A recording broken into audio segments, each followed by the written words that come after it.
The Mendelian View of the World. It is easy to consider human beings unique among living organisms. We alone have developed complicated languages that allow meaningful and complex interplay of ideas and emotions. Great civilizations have developed and changed our world's environment in ways inconceivable for any other form of life. There has always been a tendency, therefore, to think that something special differentiates humans from every other species. This belief has found expression in the many forms of religion through which we seek the origin and explore the reasons for our existence, and in so doing try to create workable rules for conducting our lives. Little more than a century ago, it seemed natural to think that just as every human life begins and ends at a fixed time, the human species and all other forms of life must also have been created at a fixed moment. This belief was first seriously questioned 140 years ago when Charles Darwin and Alfred R. Wallace proposed their theories of evolution based on the selection of the most fit. They stated that the various forms of life are not constant but continually give rise to slightly different animals and plants, some of which adapt to survive and multiply more effectively. At the time of this theory, they did not know the origin of this continuous variation, but they did correctly realize that these new characteristics must persist in the progeny if such variations are to form the basis of evolution. At first there was a great furor against Darwin, most of it coming from people who did not like to believe that humans and the rather obscene-looking apes could have a common ancestor, even if this ancestor had lived some 10 million years ago. There was also initial opposition from many biologists who failed to find Darwin's evidence convincing. Among these was the famous naturalist Jean L. Agassiz, then at Harvard, who spent many years writing against Darwin and Darwin's champion Thomas H. Huxley, the most successful of the popularizers of evolution. But by the end of the 19th century, the scientific argument was almost complete.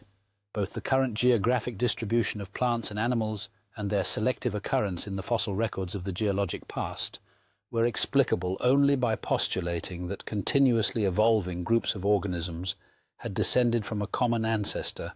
Today, evolution is an accepted fact for everyone except a fundamentalist minority, whose objections are based not on reasoning but on doctrinaire adherence to religious principles. An immediate consequence of Darwinian theory is the realization that life first existed on our Earth more than 4 billion years ago in a simple form, possibly resembling the bacteria, the simplest variety of life known today. The existence of such small bacteria tells us that the essence of the living state is found in very small organisms. Evolutionary theory further suggests that the basic principles of life apply to all living forms.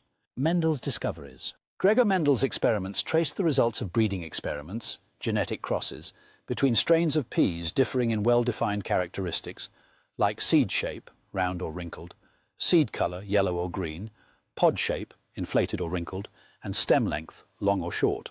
His concentration on well-defined differences was of great importance.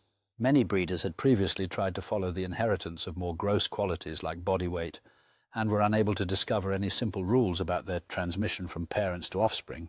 The principle of independent segregation.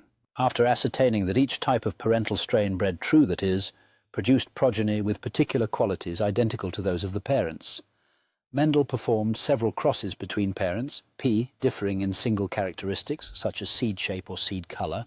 All the progeny, F1e first filial generation, had the appearance of one parent only. For example, in a cross between peas having yellow seeds and peas having green seeds, all the progeny had yellow seeds. The trait that appears in the F progeny is called dominant, whereas the trait that does not appear in F is called recessive. The meaning of these results became clear when Mendel set up genetic crosses between the F1 offspring. These crosses gave the important result that the recessive trait reappeared in approximately 25% of the F2 progeny, whereas the dominant trait appeared in 75% of these offspring. For each of the 7 traits he followed, the ratio in FZ of dominant to recessive traits was always approximately 3:1. When these experiments were carried to a third F3 progeny generation, all the F2Ps with recessive traits bred true produced progeny with the recessive traits. Those with dominant traits fell into 2 groups. 1/3 bred true produced only progeny with the dominant trait. The remaining 2/3 again produced mixed progeny in a 3:1 ratio of dominant to recessive. Mendel correctly interpreted his results as follows, figure 1:1. The various traits are controlled by pairs of factors, which we now call genes. One factor derived from the male parent, the other from the female. For example, pure breeding strains of round peas contain 2 versions or alleles of the roundness gene, RR, whereas pure breeding wrinkled strains have 2 copies of the wrinkledness RR allele. The round strain gametes each have one gene for roundness, R. The wrinkled strain gametes each have one gene for wrinkledness, R. In a cross between RR and RR, fertilization produces an F1 plant with both alleles RR. The seeds look round because R is dominant over R. We refer to the appearance or physical structure of an individual as its phenotype, and to its genetic composition as its genotype. Individuals with identical phenotypes may possess different genotypes. Thus, to determine the genotype of an organism, it is frequently necessary to perform genetic crosses for several generations. The term homozygous refers to a gene pair in which both the maternal and paternal genes are identical, for example RR or R. In contrast, those gene pairs in which paternal and maternal genes are different, for example R, are called heterozygous. One or several letters or symbols may be used to represent a particular gene. The dominant allele of the gene may be indicated by a capital letter, R, by a superscript plus R, or by a plus standing alone. In our discussions here, we use the first convention in which the dominant allele is represented by a capital letter and the recessive allele by a lowercase letter. It is important to notice that a given gamete contains only one of the two copies, one allele, of the genes present in the organism it comes from, for example either R or R but never both, and that the two types of gametes are produced in equal numbers. Thus there is a 50-50 chance that a given gamete from an FIP will contain a particular gene, R or R. This choice is purely random. We do not expect to find exact 3:1 ratios when we examine a limited number of FC progeny. The ratio will sometimes be slightly higher and other times slightly lower, but as we look at increasingly larger samples, we expect that the ratio of Ps with the dominant trait to Ps with the recessive trait will approximate the 3:1 ratio more and more closely. The reappearance of the recessive characteristic in the FZ generation indicates that recessive alleles are neither modified nor lost in the FKR generation, but that the dominant and recessive genes are independently transmitted and so can segregate independently during the formation of sex cells. This principle of independent segregation is frequently referred to as Mendel's first law. Some alleles are neither dominant nor recessive. In the crosses reported by Mendel, one member of each gene pair was clearly dominant to the other. Such behavior, however, is not universal. Sometimes the heterozygous phenotype is intermediate between the two homozygous phenotypes. For example, the cross between a pure-breeding red snapdragon, Antirrhinum, and a pure-breeding white variety gives F progeny of the intermediate pink colour. If these F1 progenies are crossed among themselves, the resulting F2 progenies contain red, pink and white flowers in the proportion of 1:1, figure 1:2. Thus it is possible here to distinguish heterozygotes from homozygotes by their phenotype.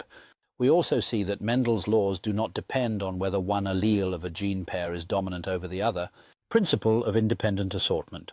Mendel extended his breeding experiments to peas differing by more than one characteristic. As before, he started with 2 strains of peas, each of which bred pure when mated with itself. One of the strains had round yellow seeds, the other wrinkled green seeds. Since round and yellow are dominant over wrinkled and green, the entire Phi generation produced round yellow seeds. The F generation was then crossed within itself to produce several F progeny, which were examined for seed appearance, phenotype. In addition to the 2 original phenotypes, round yellow, wrinkled green, 2 new types, recombinants, emerged, wrinkled yellow and round green. Again, Mendel found he could interpret the results by the postulate of genes if he assumed that each gene pair was independently transmitted to the gamete during sex cell formation. This interpretation is shown in figure 1:3. Any one gamete contains only one type of allele from each gene pair. Thus, the gametes produced by an F, RRY, will have the composition RY, RY, RY, or RY, but never RR, Y, Y, or RR. Furthermore, in this example, all 4 possible gametes are produced with equal frequency. There is no tendency for genes arising from one parent to stay together. As a result, the FC progeny phenotypes appear in the ratio 9 round yellow, 3 round green, 3 wrinkled yellow, and 1 wrinkled green as depicted in the Punnett square, named after the British mathematician who introduced it, in the lower part of figure 1:3. This principle of independent assortment is frequently called Mendel's second law, chromosomal theory of heredity. A principal reason for the original failure to appreciate Mendel's discovery was the absence of firm facts about the behavior of chromosomes during meiosis and mitosis. This knowledge was available, however, when Mendel's laws were confirmed in 1900 and were seized upon in 1903 by American biologist Walter S. Sutton. In his classic paper, The Chromosomes in Heredity, Sutton emphasized the importance of the fact that the diploid chromosome group consists of 2 morphologically similar sets, and that during meiosis every gamete receives only one chromosome of each homologous pair. He then used this fact to explain Mendel's results by assuming that genes are parts of the chromosome. He postulated that the yellow and green seed genes are carried on a certain pair of chromosomes, and that the round and wrinkled seed genes are carried on a different pair. This hypothesis immediately explains the experimentally observed 9:3:3:1 segregation ratio. Although Sutton's paper did not prove the chromosomal theory of heredity, it was immensely important, for it brought together for the first time the independent disciplines of genetics, the study of breeding experiments, and cytology, the study of cell structure, gene linkage, and crossing over. Mendel's principle of independent assortment states that genes located on different chromosomes behave independently during meiosis. Often, however, two genes do not assort independently because they are located on the same chromosome. Linked genes, see box 1-2, genes are linked to chromosomes. Many examples of non-random assortment were found as soon as a large number of mutant genes became available for breeding analysis. In every well-studied case, the number of linked groups was identical to the haploid chromosome number. For example, there are 4 groups of linked genes in Drosophila and 4 morphologically distinct chromosomes in a haploid cell. Linkage, however, is in effect never complete. The probability that 2 genes on the same chromosome remain together during meiosis ranges from just below 100% to nearly 50%. This variation in linkage suggests that there must be a mechanism for exchanging genes on homologous chromosomes. This mechanism is called crossing over. Its cytological basis was first described by a Belgian cytologist, F. A. Janssens. At the start of meiosis, through the process of synapsis, the homologous chromosomes form pairs with their long axes parallel. At this stage, each chromosome has duplicated to form 2 chromatids. Thus, synapsis brings together 4 chromatids, a tetrad, which coil about one another. Janssens postulated that, possibly because of tension resulting from this coiling, 2 of the chromatids might sometimes break at a corresponding place on each. These events could create 4 broken ends, which might rejoin crossways so that a section of each of the 2 chromatids would be joined to a section of the other, figure 1-4. In this manner, recombinant chromatids might be produced that contain a segment derived from each of the original homologous chromosomes. Formal proof of Janssens' hypothesis that chromosomes physically interchange material during synapsis came more than 20 years later, when in 1931 Barbara McClintock and Harriet B. Creighton, working at Cornell University with the corn plant Zea mays, devised an elegant cytological demonstration of chromosome breakage and rejoining, figure 1-5, chromosome mapping. Thomas Hunt Morgan and his students, however, did not await formal cytological proof of crossing over before exploiting the implications of Janssens' hypothesis.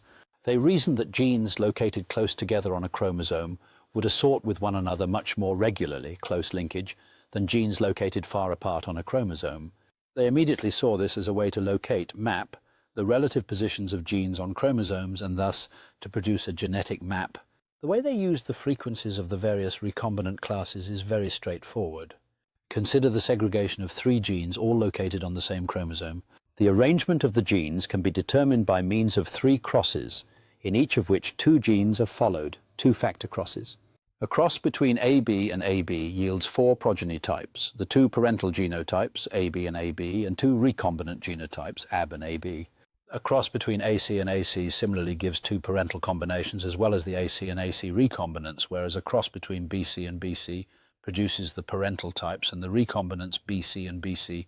Each cross will produce a specific ratio of parental to recombinant progeny. Consider, for example, the fact that the first cross gives 30% recombinants, the second cross 10%, and the third cross 25%. This tells us that genes A and C are closer together than A and B or B and C, and that the genetic distances between A and B and C are more similar.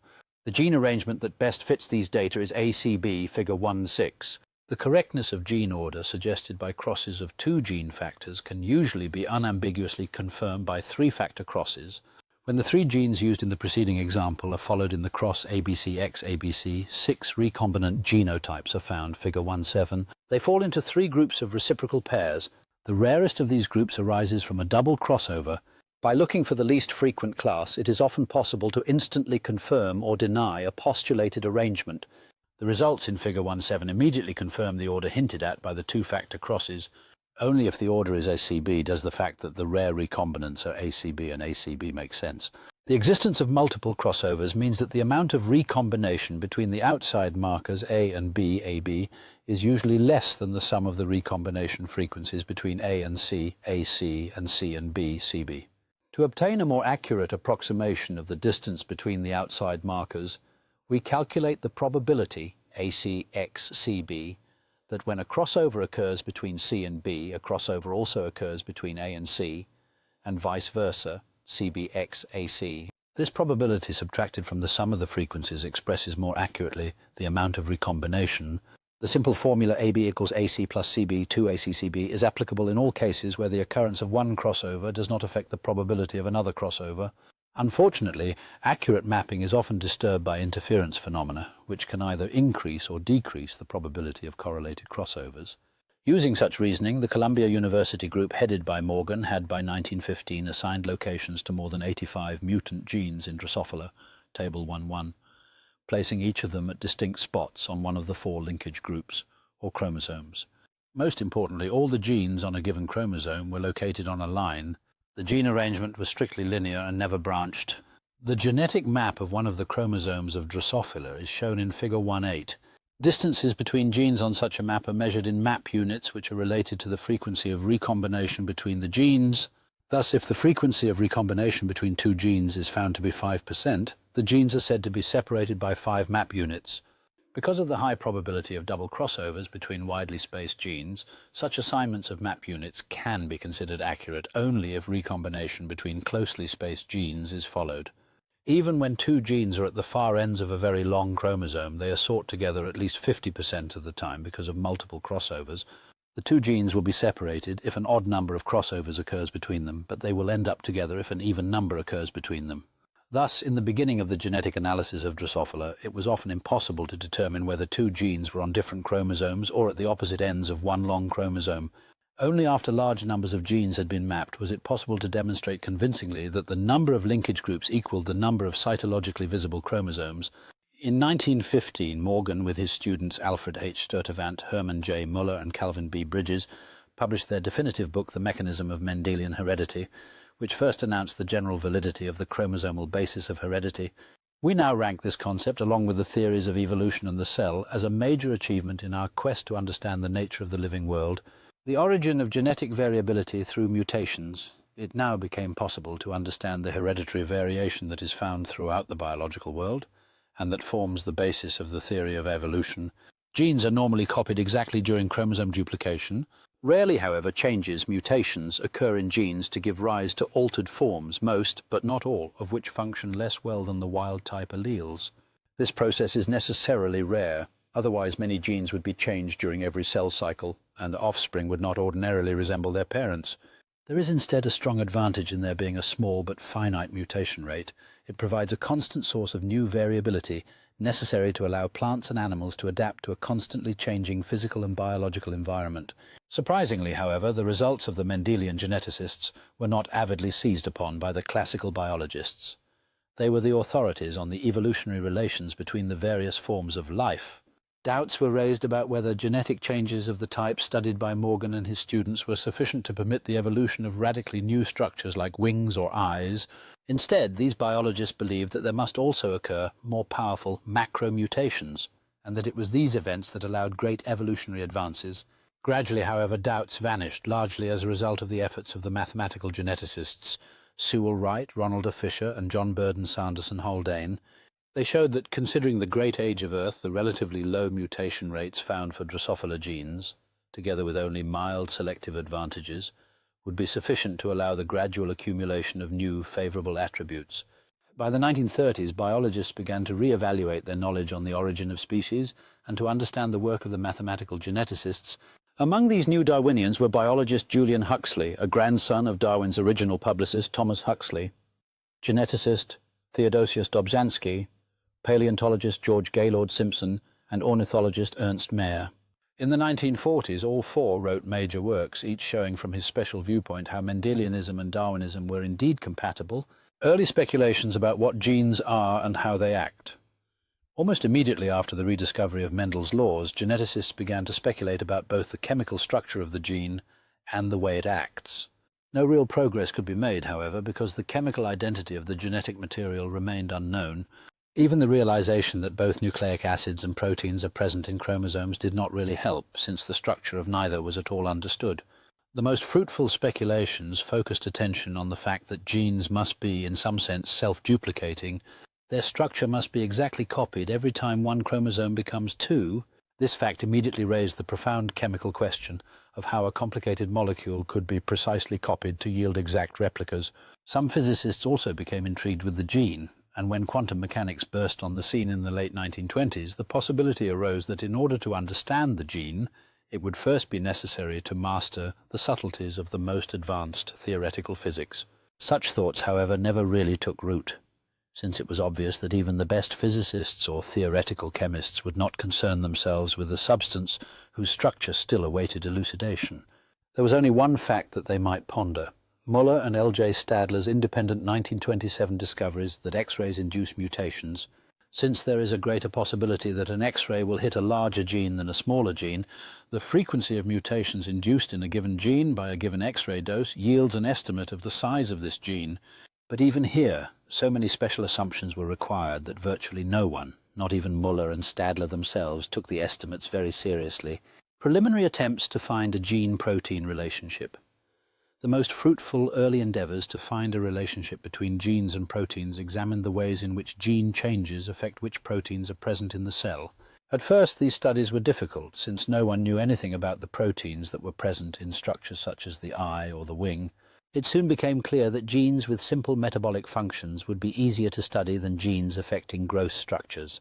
One of the first useful examples came from a study of a hereditary disease affecting amino acid metabolism. Spontaneous mutations occur in humans affecting the ability to metabolize the amino acid phenylalanine. When individuals homozygous for the mutant trait eat food containing phenylalanine, their inability to convert the amino acid to tyrosine causes a toxic level of phenylpyruvic acid to build up in the bloodstream. Such diseases, examples of inborn errors of metabolism, suggested to English physician Archibald E. Garrod as early as 1909 that the wild-type gene is responsible for the presence of a particular enzyme, and that in a homozygous mutant, the enzyme is congenitally absent.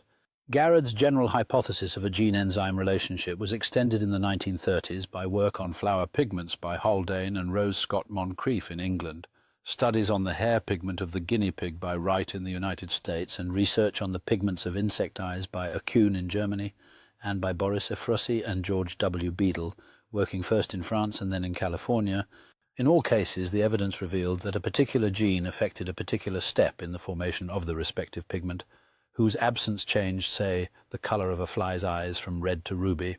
However, the lack of fundamental knowledge about the structures of the relevant enzymes ruled out deeper examination of the gene-enzyme relationship, and no assurance could be given either that most genes control the synthesis of proteins — by then it was suspected that all enzymes were proteins — or that all proteins are under gene control.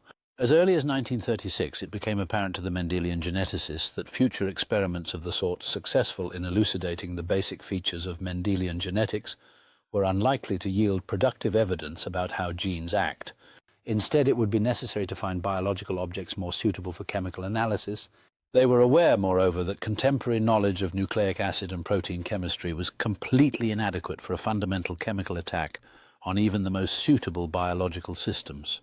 Fortunately, however, the limitations in chemistry did not deter them from learning how to do genetic experiments with chemically simple molds, bacteria, and viruses.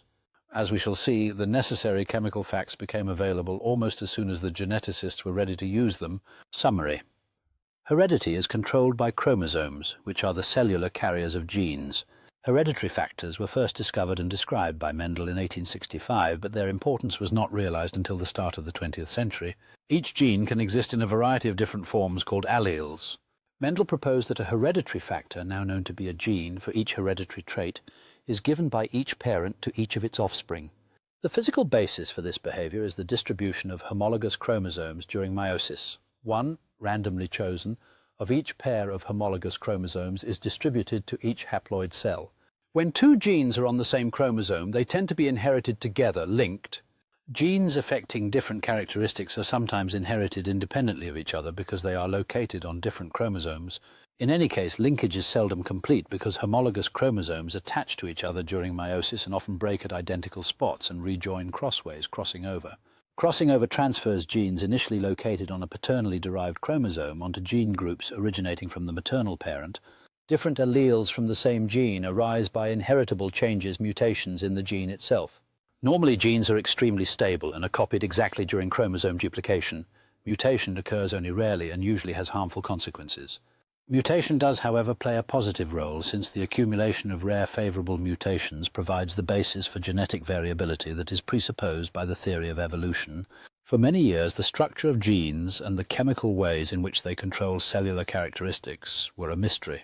As soon as large numbers of spontaneous mutations had been described, it became obvious that a one-gene, one-characteristic relationship does not exist, and that all complex characteristics are under the control of many genes.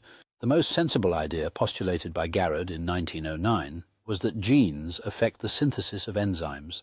However, the tools of Mendelian geneticist organisms such as the corn plant, the mouse, and even the fruit fly, Drosophila, were not suitable for detailed chemical investigations of gene-protein relations.